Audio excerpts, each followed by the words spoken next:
What's up, guys? Kellen and Tim here. Google I/O 2015.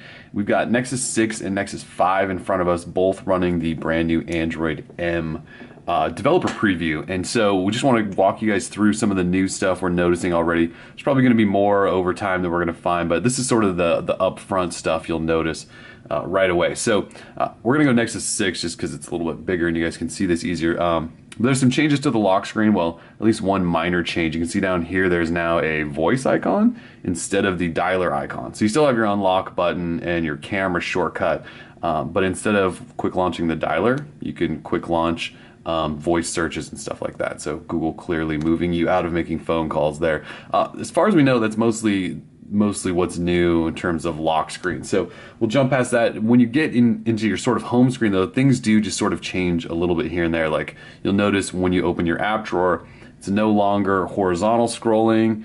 It now scrolls vertically, which is something we're gonna have to get used to. Google's also doing this thing up here, which we're pretty sure is just sort of for recent apps you've accessed. They're kind of putting those up there.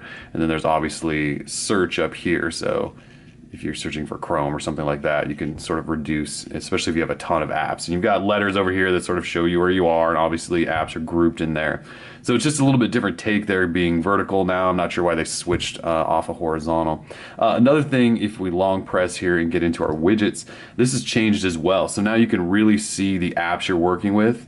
The widgets screen used to scroll horizontally as well, and there was just little tiny lines that said what your app was, so it was kind of hard to find specific apps. Now they make it really obvious. And then when you get to an app that has multiple widgets, you've kind of got a side scroller in there. While we're here though, let's go swipe this down. You'll notice there is now a dedicated do not disturb button. So they've changed the volume control and the do not disturb setup a little bit. So if you jump into the quick settings toggle, you can go full silence, alarms only, priority, and you can sort of adjust that stuff. We'll just turn that on for now. But in terms of volume control, this used to be all coupled together, and it still sort of is in a weird way. But you now have sort of a system volume control with a little drop-down menu that allows you to do media and alarms. So they used to make you jump all the way into settings to adjust those in Lollipop, so they've changed that.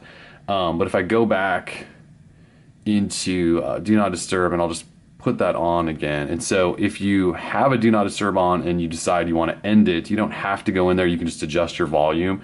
You actually get shortcuts in there where you could say end now, and then it goes back to whatever your previous setting was. So kind of a different tweak there. That's something we're probably going to have to get used to. One thing we noticed, and we're not sure if this is a change going forward or just temporarily, but the swipe up for Google Now doesn't seem to be there anymore. You'll notice there's a little note that says cards about your screen just viewing aren't available in this release. We don't know if that means the Google app release or the preview build or what that is. And Google announced that on tap new service with Google Now, where if you're in an email or something like that, you can long press on home and get that screen to pop up. So we're not sure if they're just testing that out and they've removed the swipe for now, what they're doing there, but we hope the swipe comes back.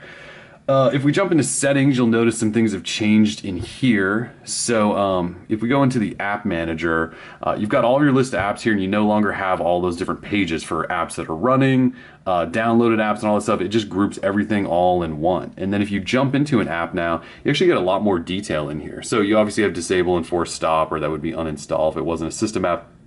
You've got control over notifications in here, how much data it's used since a certain date. That's kind of an odd date, so we'll skip that.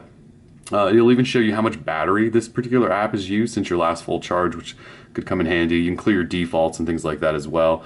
You can also adjust permissions in here. So this is one of the new big Android M things. So there's obviously not a lot of permissions with the Fit app, but you would see things like contacts in here, and you can just sort of toggle those on and off. Now there is a warning that pops up, especially for apps that haven't been updated for Android M, that sort of say like if you start toggling things off, it may not work properly because it hasn't been built for Android M. So you might want to be careful in there, but you do have those sort of toggles going on.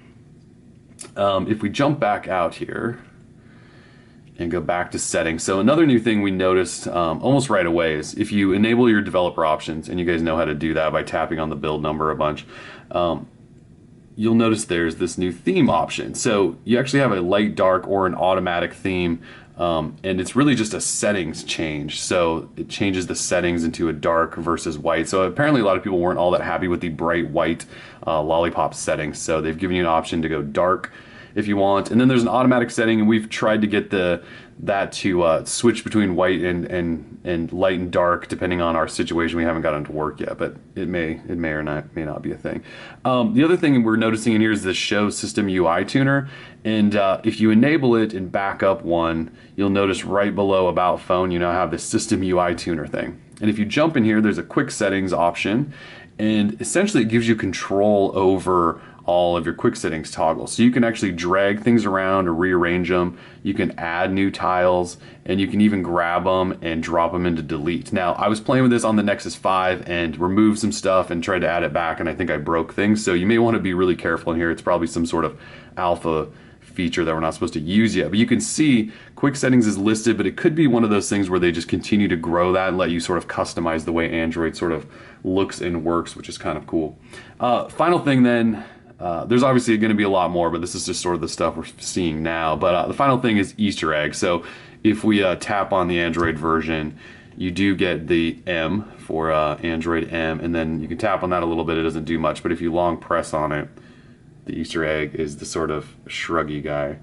And that's pretty much it. So that's sort of the stuff we're noticing right now. Most of this stuff, for the most part, has been the same. It looks kind of like Lollipop, but there are definitely some tweaks, especially in the app drawer and some other settings and things like that. So as we find more, or if you guys find more, be sure to let us know. Otherwise, we're Droid Life. Peace.